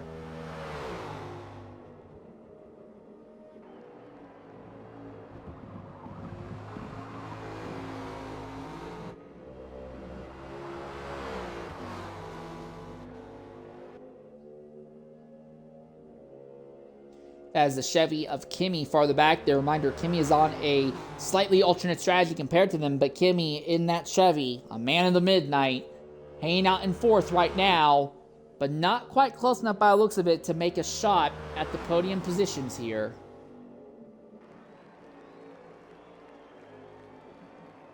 Koljex may have taken a little bit too much speed into the second of the Mulsanne chicanes, and that brings Dark right back up into the fray. Does Dark have the confidence in that BMW to make a big dive bomb going into the Mulsanne corner here?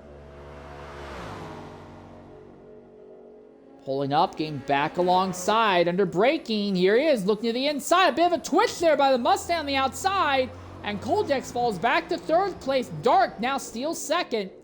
But again, this is the fourth of 4 consecutive straightaways, so we may see Koljex still make something happen with a bit of a draft run here. Already looking at the inside, Koljex comes down, tries to cut the line off, but it's too late.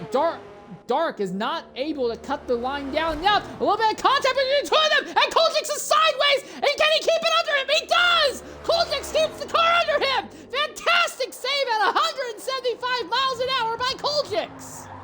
But he is not going to be happy with that. He probably feels he was raced a little bit too aggressively there as Dark tried to close the door, but he had the nose in there, and then Dark tried to close the door again. That second time there was a little bit of contact, but Koljex, fantastic car control at about 175 miles an hour. Rama, your leader in the Hypercar category pits with about 26 minutes left in the stint. This is the fight for second in GT. Here comes a run, and look at that big slide there by Dark. Koljex was not able to get the ideal lane though, because Koljex put himself on a suboptimal line. Here comes one of the Hypercars. Be ready, he has to deal with these GT drivers fighting for position. He's gonna try and go the long way around, but the BMW is there. The BMW GT3 car is there. A little bit of contact between GT and a Hypercar.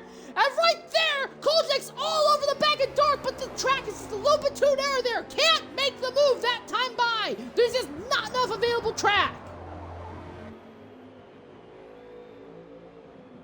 Well, that massive pace that it seemed like Koldix had in the first half of this stint seems to have dribbled away a bit, and now he's been caught by Koldix, and Dark is showing a little bit of concern, a little bit of unsteadiness, and Koldix seems to be coming back into his own. So as long as Ruskilla doesn't wreck himself or get wrecked by a hypercar, Ruskilla will easily walk off with the stint win here, but this is a fight for second and third in the GT3 category right now.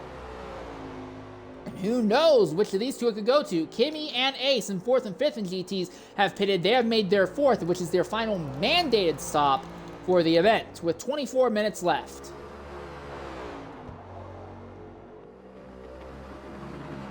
Koldix runs a little bit, well, not as wide as we've seen him run before, but he runs a little bit wide now as they come back onto the first of what is now 4 consecutive straightaways here.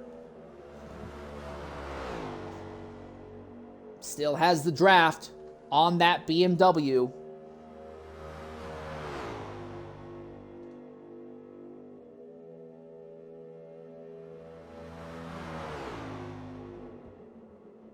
Ooh, that may have been a very suboptimal line by Dark.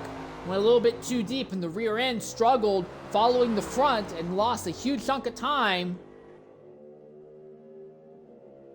But it doesn't look like Koldix is close enough to do anything to Dark. Oh, I take that back. The draft has worked back in his favor. Does he try to line up a dive? Well, it's not going to be a big out-of-nowhere dive, but he does use the draft to pull back alongside the BMW. Going to the extreme inside. He's complete the overtake now before they get into the braking zone. Takes a little bit too much momentum into it, though. Compromised his exit a bit. So now it's Dark who is back to having a little bit of a draft as they're coming up to the Mulsanne corner once again. And that is another one of the hypercars coming up on this duo. He's going to catch him in the braking zone. This is going to be suboptimal for all three drivers. Here comes a dive to the inside by a BMW. Can't make it stick. Can't make it stick that time by. The Mustang's a little bit wide. The BMW a little bit tighter on exit. But the Mustang was able to get the power down nice and smooth. And the hypercar driver is able to get by without too much compromise there. All right, now it's an inversion. The two drivers have swapped positions from where they were last time. Is Koldix going to be just as aggressive, trying to keep Dark behind? Well, similarly aggressive, but not quite to the same amount. Now into Indianapolis, Aeronautics. Big slide out of the rear by the Mustang, but he keeps it on the line.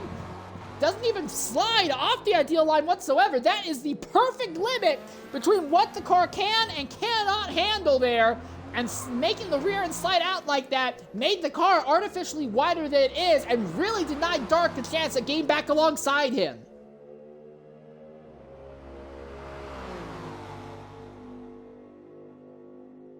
Now they come back up to the Porsche curves once again. A little bit of contact. Dark puts the bumper to the Mustang. The Mustang goes wide, and here he goes. He go for a move here. It's not ideal to make moves in the Porsche curves. It's not to say you can't do it, but it is very suboptimal trying to make it happen because there are so many high-speed switchbacks. It's usually more important to get good momentum from one corner to the next. But Dark is getting a little bit impatient with Koldix here. Put the bumper to him coming into the Porsche curves. Now through the Ford chicanes.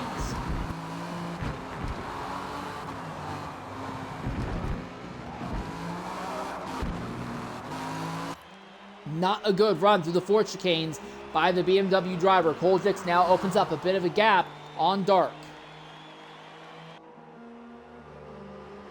About 21 minutes left in the event, in this first stint, but we will be here for several more stints today. Again, it's a 24-hour race, and assuming nothing goes catastrophically wrong on my end at least, we will be here for the first 6 of those 12 stints, and then we should be coming back tomorrow in the early morning to cover the final stint for the C Lobby.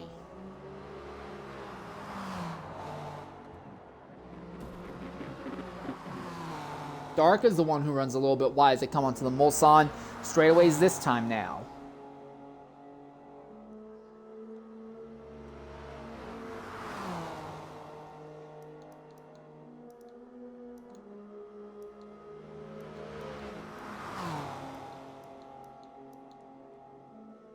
Sergeant Stravosky making what is their final stop. So at least strategy-wise, Stravosky has stabilized a bit. He'll make his final stop with just 20 minutes left. So Stravosky, after getting wrecked early on, has recovered a bit on strategy, but he has still lost a massive amount of time, and he is way faster than the drivers around him on track, but, you know, trying to recover from an accident really just has put him well behind the 8 ball early on here.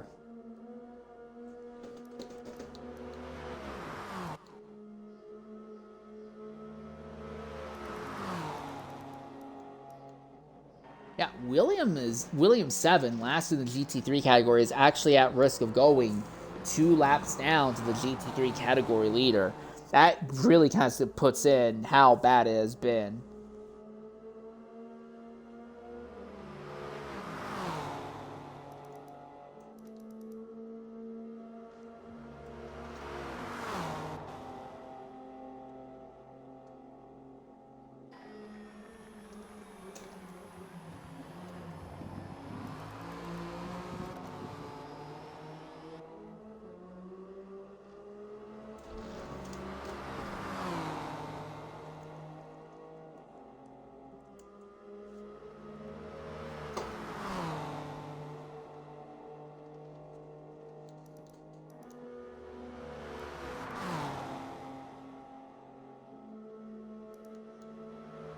So Crony still has yet to make their... Oh, the Mustang. Okay, well, with Mustang, there's a lot of Mustangs here.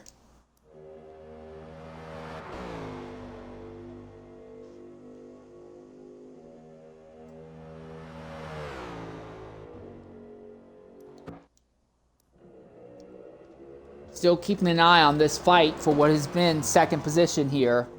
Oh, okay, so it's the ones that we're looking at. Okay, sorry. The chat was losing their mind over a car, and I couldn't tell who it was, not realizing it was the ones we were already looking at right now. Which, this fight got a little bit intense early on, but it's calmed down a bit. Now it's turned into a bit of a prolonged stalking battle. Koljix the second, holding second spot in GT3. AFZ Dark holding third, the highest in the BMW Mafia right now.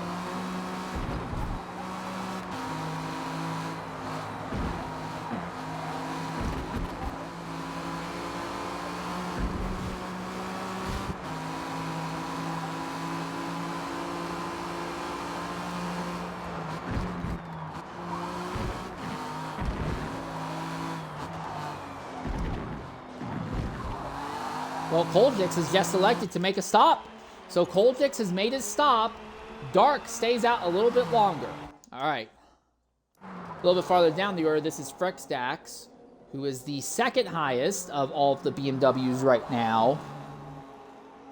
And then farther behind them is Justin, who I believe is the third highest of all of the BMWs right now.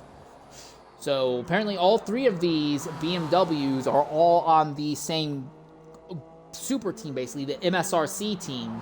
So 3 of our members in the BMW Mafia are all coming out of MSRC, and they seem to be the ones having the best result thus far here. Real quick, let's look back in the top category. CR Crony is still leading by a massive gap over Rama. Rama, running on a slightly alternate strategy, has been making his pit stops a little bit later than Crony throughout the run. But is likely we'll still see Crony and Rama paint either at the end of this lap or the next lap. Nibbles, Biscuit hanging out in third. Nibbles has actually put together a few decent laps here. It's closed in slowly on Rama, but Nibbles is going to have no choice. He has to pit at the end of this lap here. And then you have Mateus, who is running fourth right now. But he is almost half a lap behind Crony in his own right. Mateus is not likely on track for a good run. Phoenix is the highest running of all the hypercar drivers who have already made all 4 mandatory stops in this run today. AMT X46 is likely going to come home last or next to last in the hypercar category, but has yet to make their final stop. LMP Grizz was running top 3 earlier, but had a self-inflicted spin coming on to the first of the Mulsanne straights. Has just not really been able to regain time since. That was a bit of aggressive track limits there by Grizz. But Grizz has not been having a great time recovering since. Then you have SJM Dubs, who has been running back here in last place most of the run today. It has not been a great run for Dubs either. Dubs is actually a lap down compared to the leaders in hypercars. Crony stays out for another lap. What of Rama here? Does Rama pit this time by? We know Nibbles in third will have to pit this time by. He just doesn't have the fuel to go again. But will Rama pit this time by, or does he stay out for another lap? Rama is going to stay out another lap. About 15 minutes left in this stint.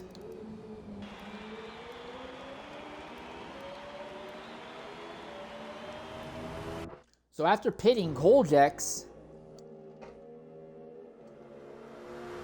has ended up just behind Freshdex. So Koljex and Freshdex now back pretty much on top of each other, but they are on alternate strategies at the moment. I want to keep an eye on Koljex because I imagine that Dark is going to be pitting momentarily here. And when Dark does pit, it should put him back in this group. But the other question as well is, when does Freshdax pit? Because whenever Freshdax pits, he will fall back out of this group. And I think it will be back to being Koljex versus Dark for what is second in GT3. Now we know the driver for PTG, Ruskula, is likely going to walk off with the lead and the win for the GT3 category for this first stint. The question is really going to be for second here. And yes, Nibbles Biscuit has made his fourth stop now.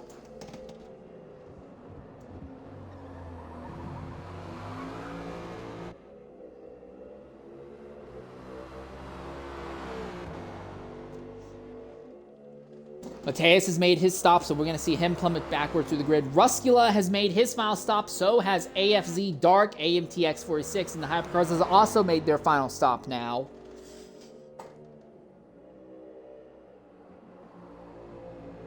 I'm curious to see if Freshdax pits this time. You are required to get your final stop done before the clock hits 30 minutes there.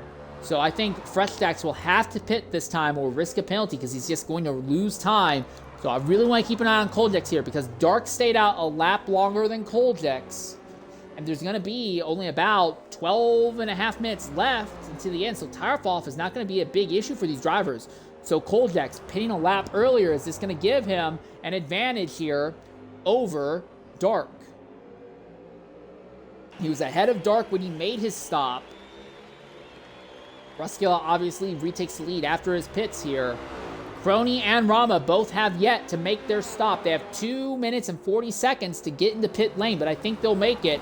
Here we are, coming out of the pits. Koljex ends up right alongside. Koljex, Dark, side by side as they came out, and Koljex nips Dark on pit exit. And Koljex back to second now. And that's why the Hypercar is having a little bit of a fight. Gets side by side with the BMW, compromises the BMW a bit, hits the Mustang now. Goes to the outside of the Mustang, still held up. Hypercar very nearly into the dirt. The Mustang now being compromised on corner entry, coming onto the first of the straightaways. Now Dark's the one who has the run. Crony makes it into the pits with about 2 minutes left, so that will be Crony's final stop. But we are back to having a fight for second in GT3. It's the same duo of Koljex and Dark back at it again.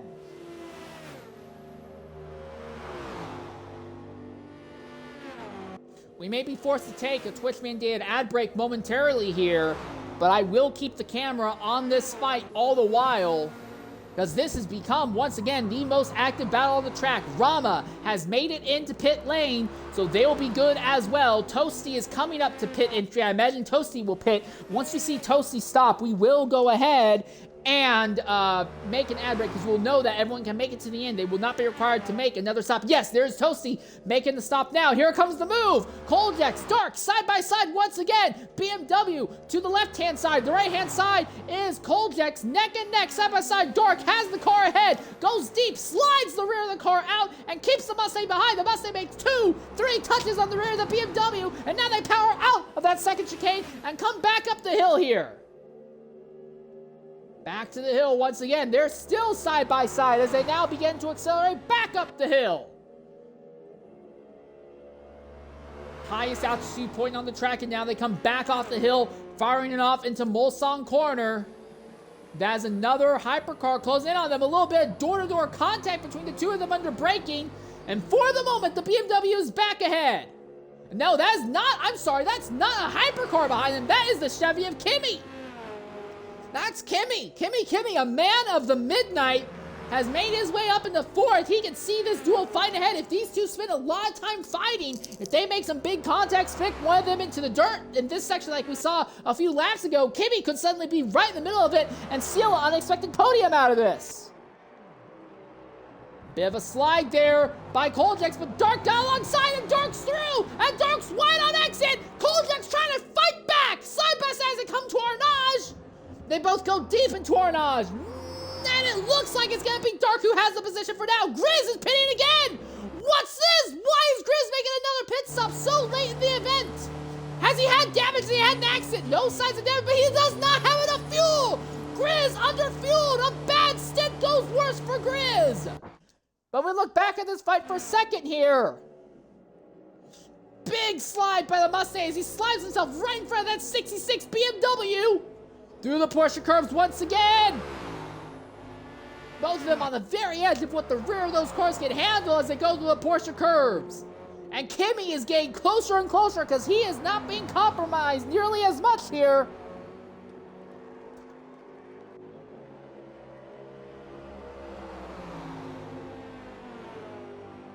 Side by side again between Koljax and Dark, neck and neck as they go into the Ford chicanes once again.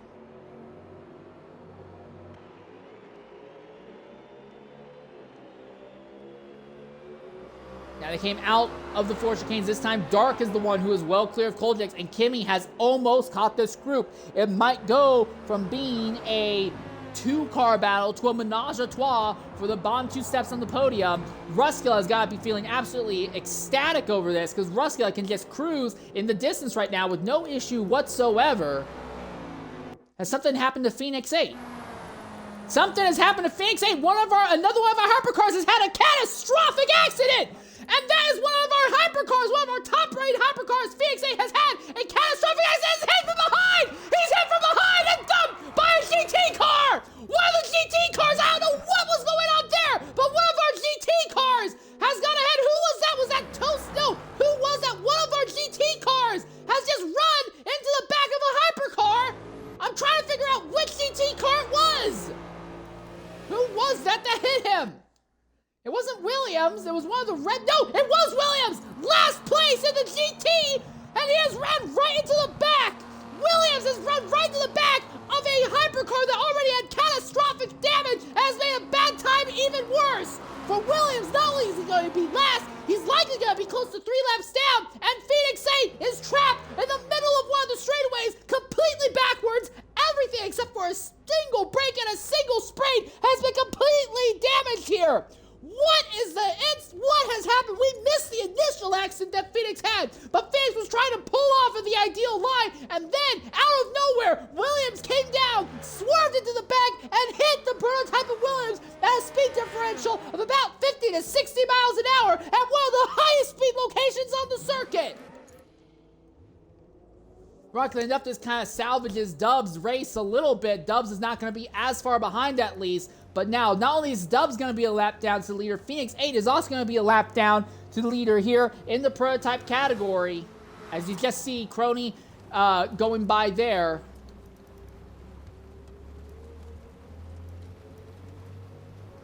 It looks like Phoenix is going to try and reverse backwards. He does not feel confident in trying to turn around the entire circuit with how slow it is, and I can't blame him for that. Meanwhile, we turn our focus back to this GT3 fight here. Is Dark and Koljax. Okay, I'm gonna have to burn these Twitch snooze breaks and hope that I don't need to use them again later, because this has gone absolutely chaotic here in these final 10-15 minutes. Big slide into Indianapolis this time by Koljax, trying to keep it alongside Dark. Dark gets him back though. Dark on the outside, Koljax on the inside here as it comes to Arnage once again. Big lunge, and the Mustang misses the braking zone. Boy, did the Mustang miss the braking zone, and that's enough. Kimmy is now here. It is now a menage a trois here for the second position. Suddenly, Kimmy is back into the fray. Now, if Kimmy spends way too much fighting with Koljax, it will let Dark scoot off into second position. Kimmy has to balance, letting Koljax get back at Dark, but also making moves. He has less than 6 minutes to try and get these two drivers here on the run to the end. But now, 3 different manufacturers fighting for second, third, and fourth here at Le Mans once again.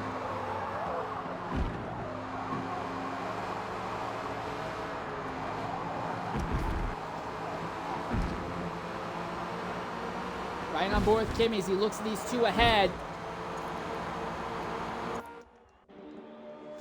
And now we'll see those cars. Oh, that is Artico Del Sur having a bit of a moment there in the Ford chicanes. But here we go. Second, third, and fourth, all perfectly lined up with each other here as they come out of the Ford chicanes. What can Koldix do to Dark?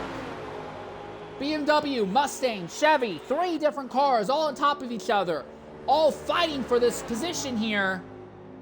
With less than 5 minutes left, you'll have this entire lap and part of the lap afterwards. Big dive, and it looks like that will be enough for the moment at least. Koldix gets back ahead of Dark. Kimi still fourth, but Kimi has not been able to make a move on this group yet. They are closing down that lap car of Artico Del Sur. HYZ Williams has not yet made it back to pit lane. And the same, I believe, is the case with Phoenix 8. Yeah, Phoenix 8 also has not yet made it back to pit lane. We'll actually see this group go by Phoenix 8 shortly here. All right, Dark has the draft on Koldix, and Kimi has the draft on both of them. And again, that is the lapped car of Artico Del Sur, farther up the grid there. Here we go, BMW to the outside of the Mustang, side by side, neck and neck as they come down to the first of the Mulsanne chicanes. Heavy under braking, the Mustang goes deep enough, holds the top position, but slides the rear tires out, now gets touched from behind by the BMW. The Chevy is the one with the better exit from all of them. The Chevy is gonna pull up alongside the BMW. Now Koldix comes down, gives a bit of a draft to the Chevrolet.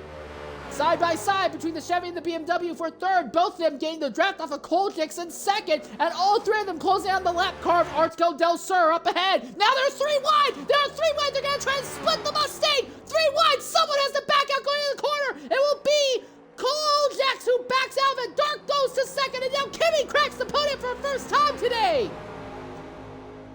Kimi suddenly cracks the podium, and now Kimi is in third, and he'll have the draft on Dark, but Dark has one of the members of the BMW Mafia just ahead. It's not a MSRC team car, but it is a BMW that might be able to give him a bit of a draft. Here comes Kimi. Kimi's gonna have the inside line against the BMW as they come down into the braking zone this time by. There's a little bit of door-to-door contact. There's more door-to-door contact. The BMW slides a bit. The Chevy slides on exit. They come out of Mulsanne corner, down the four consecutive straightaways once again. They are rapidly closing down on Artico Del Sur here.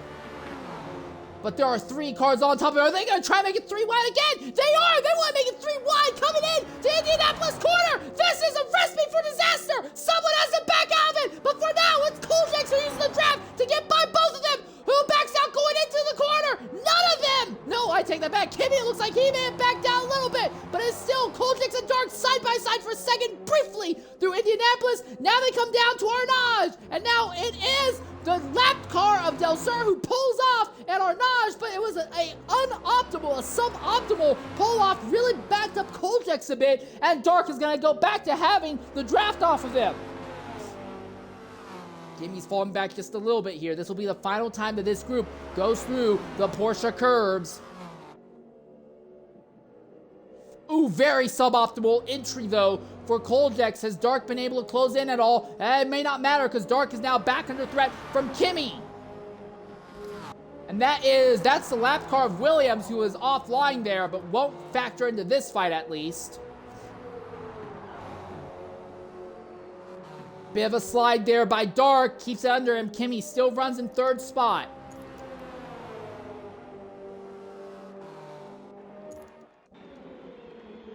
Here they go. They're side by side. Big door-to-door contact. If anything was closer to bumper-to-bumper contact, and now it's door-to-door contact between the Mustang and the BMW. Coming in across the start-finish line for a last time. They're not going to be able to complete an entire lap. These drivers are likely going to stop somewhere on the entry down into the first of the Mulsanne chicanes. But now Koldix is fighting with Kimi, and Dark has opened up a small gap on this group. Kimi is not going to push the issue. He falls back in line. Oh, but Dark compromises line, and that chicane, and now here comes Koldix back. They keep going back and forth. They cannot seem to get a rhythm on who's going to be where in this fight. Is clean track ahead of them, clean track behind. They're not going to be compromised by anyone else by the looks of it here. 30 seconds left. Who is going to take second? Who's going to take third? Who's going to take fourth here in the GT category? It's Dark, then Koljix and Kimmy. 19 seconds left. This is going to be the biggest draft run possible. If you got something, you've got to do it now. Here comes Kimmy. Kimmy's going to pull up alongside Koljix, or trying to. Koljix tries to throw a block. Now Kimmy gives him a shove. Now he looks back to the inside. Now goes back behind the Mustang. The Mustang's still getting a draft off the BMW. Looks to the inside again. I don't know if he's going to be able to do it. The Mustang now looking to the inside of the BMW. The BMW pulls off. Time's up. Over. Plow. But I do believe in the end it would have been Koljix who was ahead. But Koljix might have jumped on the brakes a little bit earlier than the others. So I believe it would have been Dark, then Koljix, then Kimmy in that order for second, third, and fourth. But your winner in Prototype is going to be CR Crony. After that will be Rama, who will come home second. Third will be Nibbles. Fourth will be Mateus. Fifth will be LMP Grizz. Sixth will be AMT X46. But boy, that was very close between the two of them. Seventh will be SJM Dubs. And eighth will be... Eighth is actually Ruskilla. Ruskilla actually ended up ahead of the lapped car of the damaged Prototype of Phoenix, as Phoenix just got stuck here in that first chicane and couldn't get moving anymore. Koljix is going to come home. Well, again, I think, from my perspective, it looked like Dark was going to be second, Koljix would be third, and Kimmy would be fourth in GT. Fifth will go to lobby host FFR Kelchan. After that will be Morpheus in what I believe would be sixth. Seventh would go to Frextax. Eighth would go to Ace. Ninth would go to FLR Justin. 10th would go to Sergeant Stravosky, trying to recover from his early accident. 11th would go to Pizza Box. 12th would go to Leo Perez. 13th would go to SDS Toasty. 14th to Artico Del Sur. And last one, unsurprisingly, goes to Williams. We're going to take a Twitch-mandated ad break, and we'll be back momentarily here at Le Mans. Hopefully get some post-stint interviews from some of our top finishers in the lobby.